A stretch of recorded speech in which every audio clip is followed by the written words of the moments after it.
Capítulo XVI. Paseo en la llanura. Esta celdilla era, propiamente hablando, el arsenal y el vestuario del Nautilus.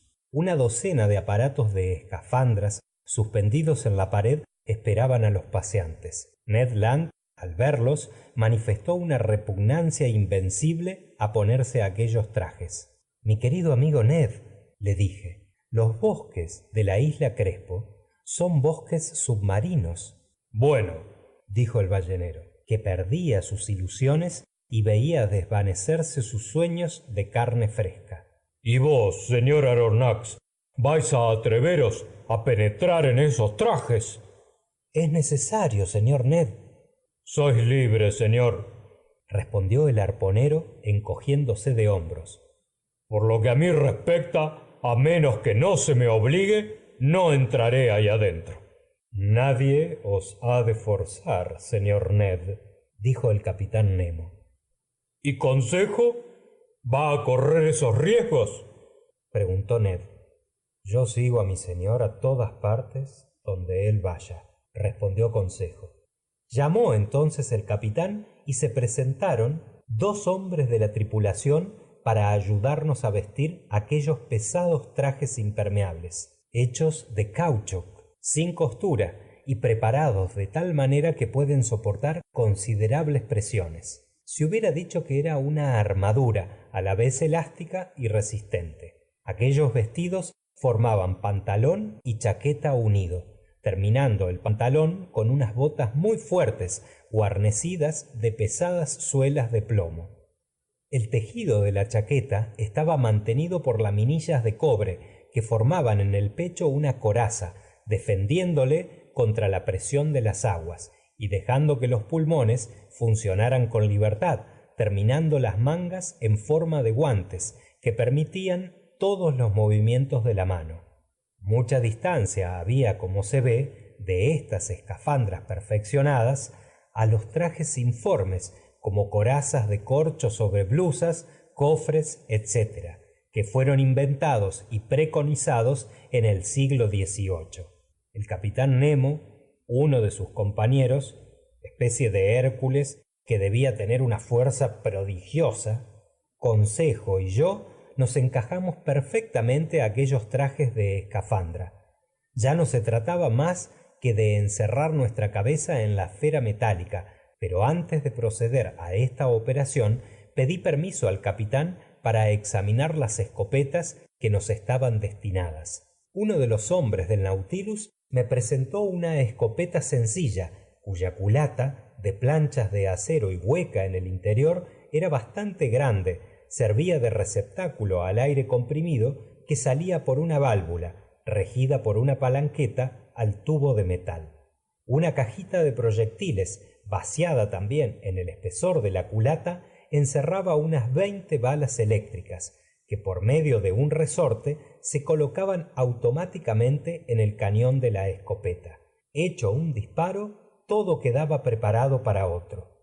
Capitán Nemo, le dije, esta arma es perfecta y se maneja fácilmente. Estoy deseando ensayarla, y lo que importa es saber cómo llegaremos al fondo del mar. En este momento, señor profesor, el Nautilus se halla a 10 metros de agua y vamos a partir.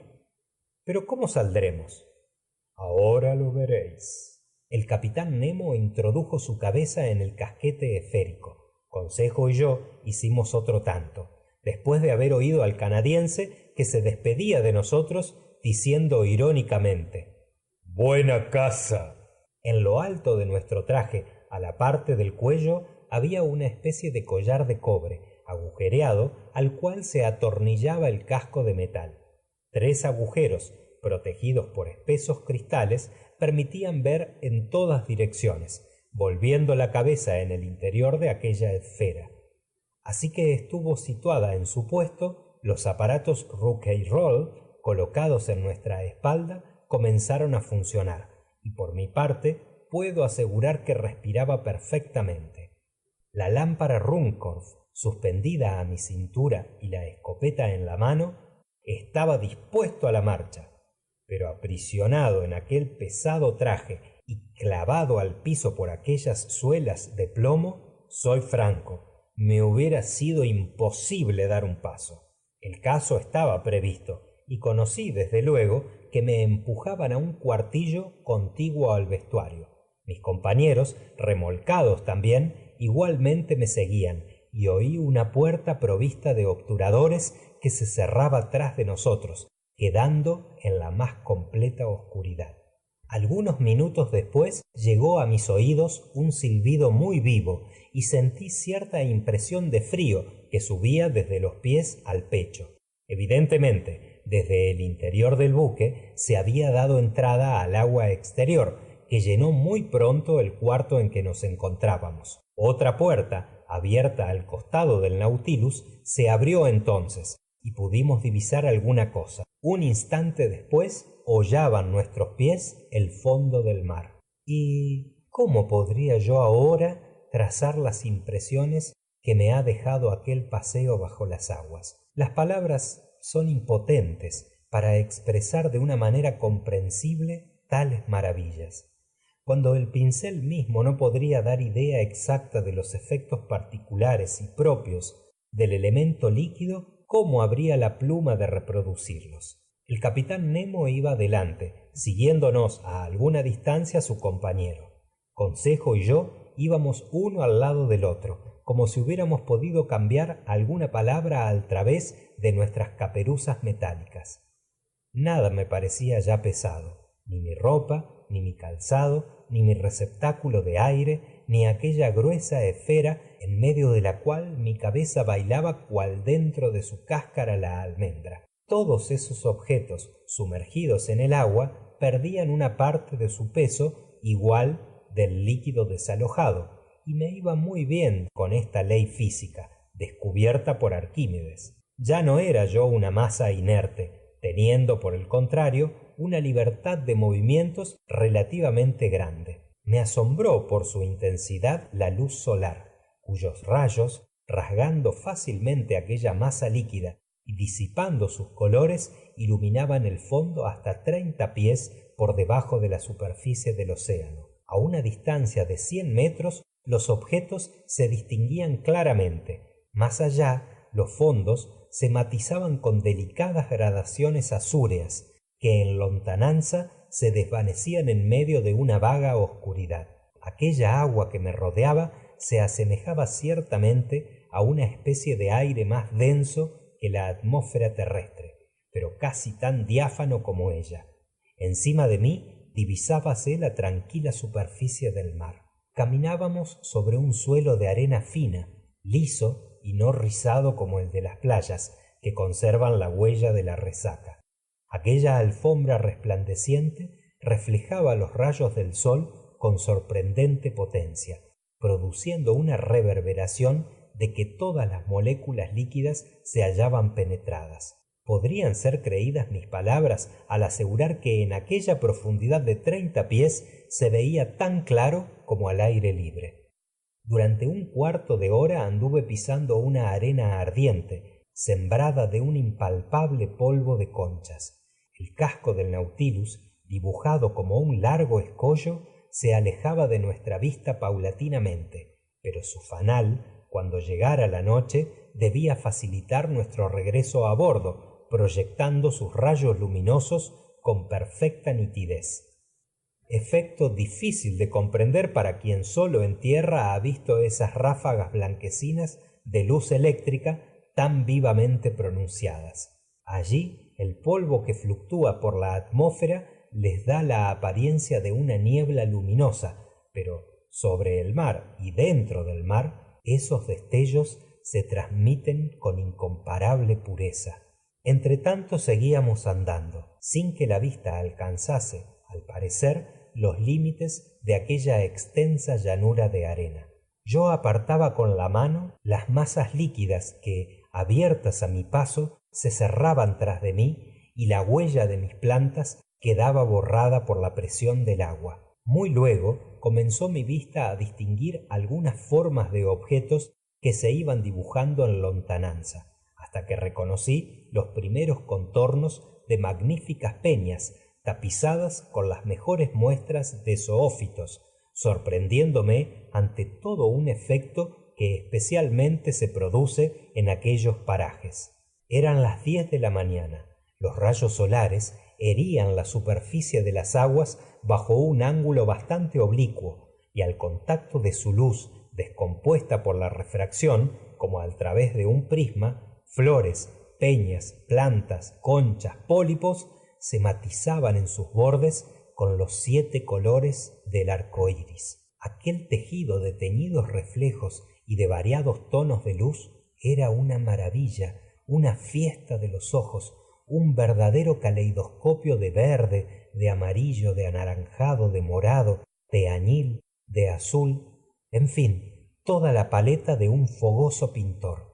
Cuánto sentía no poder transmitir a Consejo las vivas sensaciones que me subían al cerebro y rivalizar con él en exclamaciones de admiración. Y cuán penoso me era también no poder comunicar mis ideas por medio de signos convenidos, como lo hacían Nemo y su compañero. Por eso, y a falta de otra cosa mejor, hablaba conmigo mismo y gritaba dentro del capacete de latón que rodeaba mi cabeza, gastando quizá en vanas palabras más aire de lo que convenía. Ante espectáculo tan espléndido, Consejo se había quedado parado como yo, siendo indudable que aquel digno mozo se entretenía en clasificar, como de costumbre, los zoófitos y moluscos que se le ofrecían a la vista. Las crisis variadas, las cornularias que viven en aislamiento, las aglomeraciones de oculinas vírgenes, designadas antiguamente con el nombre de coral blanco, las fungias erizadas en forma de hongos, las anémonas, adherentes por su disco muscular, figuraban un cuadro de flores sembrado de pórpitas adornadas con su gorguera de tentáculos azulados, de estrellas de mar, imitando constelaciones sobre la arena, y de asterofítonos verrugosos, finos encajes bordados por la mano de las náyades, y cuyos festones se mecían bajo las blandas ondulaciones provocadas por nuestros pasos. Experimentaba yo un profundo pesar al aplastar bajo mis plantas los brillantes ejemplares de moluscos que cubrían el suelo a millares, las pechinas concéntricas, los martillos, las donáceas, verdaderas conchas saltadoras, los trocos, los cascos rojos, los estrombos de ala de ángel, las asfisias y otros muchos productos del inagotable océano. Pero era necesario andar, y seguíamos adelante, mientras que por encima de nosotros nadaban tropeles de fisalias, dejando que sus azulados tentáculos flotasen a la rastra. También bogaban medusas, cuyo parasol opalino o de color rosa bajo, festoneado con un listón azúreo, nos abrigaba de los rayos solares, y pelagias panópiras, que en la oscuridad hubieran derramado por nuestro camino brillos fosforescentes. Todas estas maravillas contemplé en el espacio de un cuarto de milla, sin pararme casi nada, y siguiendo al capitán Nemo, que me hacía señas para que anduviese. Muy luego la naturaleza del suelo se modificó. A la llanura de arena sucedió una capa de cieno viscoso, que los americanos llaman ooze, compuesto únicamente de conchas silíceas y calcáreas. Recorrimos después una pradera de algas, plantas pelagianas que las aguas no habían arrancado todavía y cuya vegetación era muy frondosa. Aquel césped de tejido menudo y suave bajo el pie hubiera rivalizado con las alfombras más blandas labradas por la mano de los hombres. Y al mismo tiempo que el verdor se desplegaba por donde pisábamos, no nos abandonaba tampoco por encima de nosotros. Cruzábase en la superficie de las aguas un ligero dosel de plantas marinas, clasificadas en esa exuberante familia de las algas, de la cual se conocen más de 2000 especies. Yo veía ondular largas cintas de fucos, globulosos unos, tubulados otros, laurencias, cladóstefas de delicada hoja, rodímenos palmeados, semejantes a abanicos de cactus. Observé que las plantas verdes se mantenían más cerca de la superficie del mar, mientras que las encarnadas ocupaban una profundidad media, dejando que las hidrófitas negras o pardas formasen los jardines y cuadros de las capas más remotas del océano. Esas algas son ciertamente un prodigio de la creación, una de las maravillas de la flora universal. Esta familia produce a la vez los más pequeños y los mayores vegetales del globo, pues así como se han contado 40.000 plantitas de esas en el espacio de 5 milímetros superficiales, así también se han recogido fucos cuya longitud pasaba de 500 metros. Como cosa de hora y media había transcurrido desde nuestra salida del Nautilus, y eran cerca de las 12, como lo indicaba la perpendicularidad de los rayos solares, que ya no se refractaban. La magia de los colores fue desapareciendo, y los matices de la esmeralda y del zafiro se borraron de nuestro firmamento. Los ruidos más insignificantes se transmitían con una velocidad a la cual no está acostumbrado el oído en tierra, y es porque mejor vehículo que el aire para el sonido es el agua, en el cual se propaga con cuádruple rapidez. En aquel momento el piso fue descendiendo con pronunciado declive, y la luz adquirió un matiz uniforme. Llegamos a una profundidad de 100 metros, bajo una presión de 10 atmósferas, que sin embargo no me molestaba, a causa de las buenas condiciones con que estaba construida mi escafandra. Solamente sentía cierta incomodidad en las articulaciones de los dedos, que tampoco tardó en desaparecer. En cuanto al cansancio que este paseo de 2 horas debía producir, bajo un ropaje a que no estaba acostumbrado, era nulo, porque mis movimientos, ayudados por el agua, se efectuaban con sorprendente facilidad. Llegado a esta profundidad de 350 pies, yo percibía aún los rayos solares, pero débilmente. A su brillo intenso había sucedido un crepúsculo rojizo, término medio entre el día y la noche. Veíamos, sin embargo, lo suficiente para guiarnos sin que fuera todavía necesario poner en actividad los aparatos de Ruhmkorff. Detúvose entonces el capitán Nemo, y aguardando que le hubiese alcanzado, me enseñó con el dedo algunas masas oscuras que se vislumbraban a cierta distancia entre la sombra. Me ocurrió que aquella sería la selva de la isla de Crespo, y no me equivoqué. Fin del capítulo 16.